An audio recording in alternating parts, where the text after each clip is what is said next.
So the final principle for success is, of course, structure. We've gone over the alpha, who's the leader, who's the boss. We've done the boundaries. We know that dogs like their boundaries, physical and invisible. We've talked about communication. Tell your dog what is expected of them and give them potential, or give them positive commands, and stay positive with your dog. And whenever you need to discipline them, they need to realize what you mean as well. Then, of course, there's the disciplining part itself, which actually should be the last and least of the 7 principles, because when you do the other ones correct, there shouldn't be much of disciplining. You shouldn't actually have to discipline your dog very often at all. Then, of course, there's the respect. That's when you need to be consistent. You need to stick to your guns. There's no do this and then change it up later. You have to. Your yes is a yes. Your no is a no. Don't let the kids jump on the bed and warn them 5 times and then finally get mad and the whole thing breaks apart.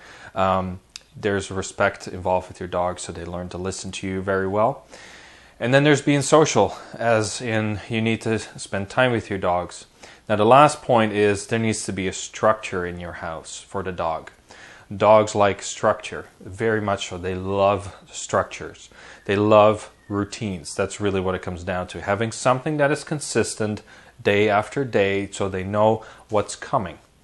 Because if a dog doesn't know what's coming, it's always kind of changed around and changed up, it becomes a bit of a panic, nervous, anxiety things. They don't really realize, well, why do I get to be on the couch now, and why can I not get on the couch now? Like today is fine on the couch, tomorrow I can't. The one day I'm allowed upstairs, then I get yelled at for not being for being upstairs. It starts to get confusing. One time I get 5 treats, the next day you're not allowed to have treats after a walk. It's confusing, it's all over the place, and it just throws the dog a little bit in the loop. They don't really understand why certain things take place. Another thing could be if one person says, "Hey, come on the couch, buddy," and then the next person comes and says, "No, get off the couch." Those people can be consistent, but both of them are not agreeing with each other. So when you're both there, the dog will look at you like, okay, you say no, you say yes, so can I go on the couch today? It's confusing to them. So it needs to have a set routine. That's part of a bit of a boundaries, but also the structure is slightly different because it comes down to more of a routine, right? Routine can be you walk your dog, you come home, they get a treat. Treats should be part of the routine. You shouldn't just randomly give treats. I know what happens often is people like to give treats. There's nothing wrong with giving treats. Just keep in mind, too many treats can make the dog overweight because they end up eating the same amount of food, and usually treats have higher calories, so they end up getting too much in their system, resulting in an overweight dog. But it's okay to give them treats, but you want to have assigned treats or assigned times for the treats. Otherwise, they will start begging for it. Again, this slowly starts to dribble into losing respect for now I can, now I can't, now I'm allowed, now I'm not allowed. They start to lose respect for us because, again, our consistency is not, we're not consistent, with our routine. So having a set routine is the same every day will help your dog to feel at peace, and it will be calming for the dog. Otherwise, if it's always all over the place, they end up getting anxious, nervous, and behaving erratic, becoming frustrating for you. Again, the whole thing falls to crumble apart. So that's why a routine is very easy for the dog. Yes, there will be times where the day is just chaotic. Maybe it's around Christmas time and you spend a lot of time somewhere else, or you have a lot of people at your house and all of a sudden there's 50 people visiting you around Christmas. Yes, life is life and things happen. So sometimes you go to the beach.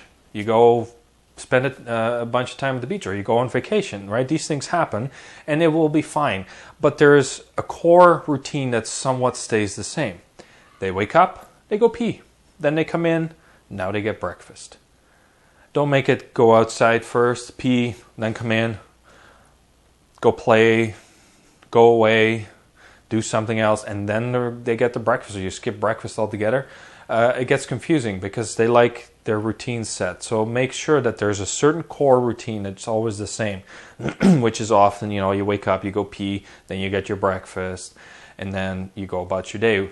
Whether you go to work and put your dog in a crate, or if you're home and you do something around the house, that's fine. But then all of a sudden it's lunchtime. That's kind of a marker for the day that they can kind of look forward to. The next marker could be after lunch we go for a walk and then I get a treat. Those are kind of markers for the day so they know what's coming. The rest in between can be a bit all over, but then it's time for a break. It's in a way like a work or a school schedule where you have, now you start, now it's time for the next class or the next section or lunchtime for work. They have a bit of a routine that they know what is expected. So that's why it's important to have a bit of a routine. Now, I can give you an example of what we do around our house for treats, because some people ask me all the time, when can we give treats? Well, what we do, for example, is at the end of the day, we give one treat. We don't give many treats. We do give treats, for example, after grooming, when we brush them, but that doesn't happen every day. They get a treat after that. So that's part of a routine. Whether that is every day or not, it's up to you. Some people like to brush the dog every day. Other dogs never need brushing. So you decide on your own routine, of course, but let me just show you what we do. At the end of the day, before bedtime, we tell the puppies or the dogs, okay, it's time to go pee-pee. So they all run out the backyard. We usually do the last one out in the backyard. So they all go to the bathroom, they come back in, and they all sit down. They have their routine set in such a way that the oldest to the youngest are sitting in the right order. So the oldest, which happens to be also the alpha, gets the first treat. And then the rest will get their treat. As soon as they get their treat, they run off to their crates and they go to bed. We close the crate up and we'll see you in the morning. That's it. It's a routine and they feel safe. That's kind of our bedtime routine for our dogs here. Now, you don't have to do the same thing, but our dogs like that routine because that is the final thing of the day. So they kind of get used to that. So it's important for you to sit down and make a little bit of a routine. Yes, I know if you just got a puppy, you may not really know for sure what the routine is going to be, and it usually may take a few weeks for you to realize, okay, this is likely going to be the routine. One of the things that sometimes can confuse people as well is if you are, I find it's interesting, a lot of teachers tend to get a puppy when it's the beginning of the summer holidays.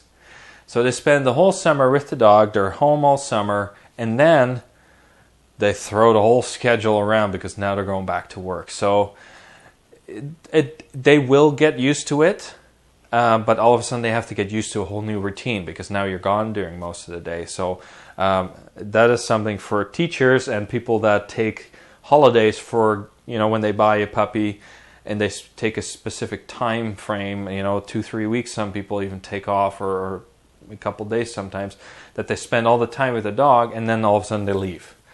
So this will throw the whole routine thing out the door, out the window, and start all over again. So why not just start with the routine the way it was? It's more ideal that way. So that's a bit of the routine. We kind of covered all of the possibilities for the 7 principles to success with your dog.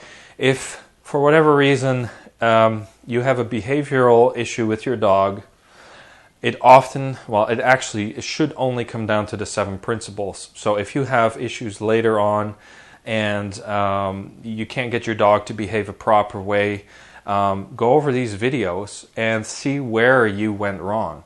And I hate to say it, but it's often not the dog. It's us. It's our own behavior, how we treat them, how we respond to them, how frustrated we are when something happens that is out of place, and the way we lose respect and things crumble down. So that's kind of an important thing to really look over and see where we went wrong and adjust. And yes, it can definitely be a little bit of work for some people.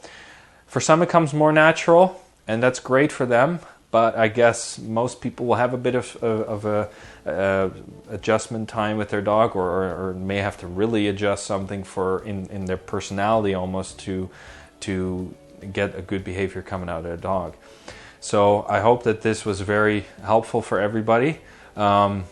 This should be really it for understanding the exact core of the 7 principles to success in training your dog the right way and having them behave the way you want them. And again, if you have trouble, go over these videos again and again, and hopefully this will be helpful for the future as well. All right, so the next section, we're actually starting with some potty training for puppies, and there's lots more training coming your way, so stay tuned.